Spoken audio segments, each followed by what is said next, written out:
Večera. Tak večer to ešte neviem, nad tým som vôbec nerozmýšľal, určite som šťastný, že sme vyhrali a že sme dokázali Spartu odviesť dobrý výkon, aj keď Sparta nás dokázala zatlačiť, ale my sme to zvládli a Dá se říct, že ten první gól byl o něco lehčí, že se měl víc prostoru než ten druhý, když si šel do souboje s golmanem? Lehčí, to bola geniálna prihrávka Pavla Horváta, to by čakal možno iba ja a on, tak vynikajúce ma tam našiel, bola trochu zložitá, lebo ostala mi vo svetle, ale podarilo sa mi ju nejako stomiť na zem a potom to už bolo také jednoduchšie. A druhý gól? Druhý gól super, nejaká Milana Dobožov, keby ju tak načasoval, že golman chcel ísť von, chcel mi zmeniť čo najmenší strelecký uhol a podarilo sa mi ho nejako hlavou postaviť.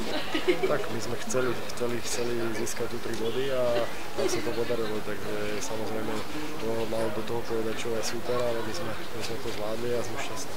Že vám došlo tak lekce? Nechce, to je trošku povedať, my sme hrali doma so Spartou, sme hrali, dostali sme takisto skoro gól a potom to bolo ťažké, my sme pripravali ľahko Sparta, to bol opačný scenár a sme radi, že sme to zvládli. 6 bodů ztrácíte, je to otevřený? Tak to záleží na superoch, ako budú hrať, ale my už budeme chcieť každý ten ďalší zápas na sledovací výhľad, či sa nám to bude dariť, tak to uvidíme. A na konci pri 30.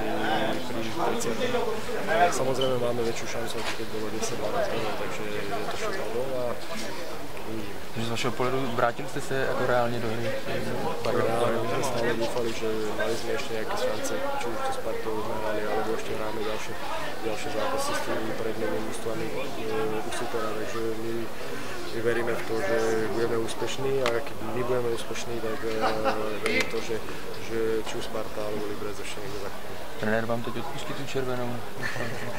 To neviem, to sa musíte ho spýtať, ja som rád, že som na ňu zabudol a dúfam, že už sa nebude o mne hovoriť ako človeku, ktorý zbiera červené karty, ale o to, že pomáham pozmínať. Tak myslím, že sme mali úplne ináč, nie ináč, ale skúšenejšie, ako keď sme tu vyhrali minulú sezónu, tak ja si myslím, že hrali sme dobre a samozrejme tie skúsenosti z tých pohárov a z tých ťažkých zápasov som neocenil. Může to Spartu třeba rozhodit nějak? Ten 2 porážky v řadě to asi pro ně není. To je už otázka na nich, či to rozhodí, ale nie, samozrejme nie je to pozitívne, keď sa nám nedarí, ale to je už na nich. My máme teraz pred sebou zápasy, ktoré musíme zvládnuť, takže samozrejme sa budeme pozerať hlavne na seba a potom keď budeme vyhrávať, môžeme pozerať na druhých. Pokiaľ sa nám nebude dariť, tak nezbytočne pozerať na druhých. Marku, jak těžký byl ten týden po Šalke pro vás?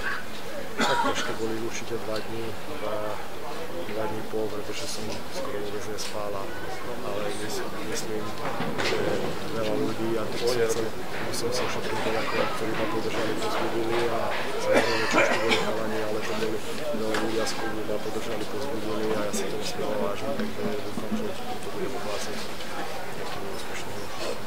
Jaká byla reakce trenéra? Protože hned po zápase bezprostředně byl hodně rozlobený. Tak bol rozlobený, mal prečo byť rozlobený, ale ja už sa nejako k tomu nechcem vrácať. Vtedy to bola chyba, ja som na ňu už zabudol a nechcem by som nejako... Tak na Sparte teší víťazstvo celého mužstva, to mňa hlavne teší, že som mal nejaký gól, tak to už je taká čerošňa na torte, ale určite ja som rád, že sme to vyhrali a hovorím na minulosť, hlavne negatívnu minulosť chcem zabudnúť a myslím, že to je pozitívne.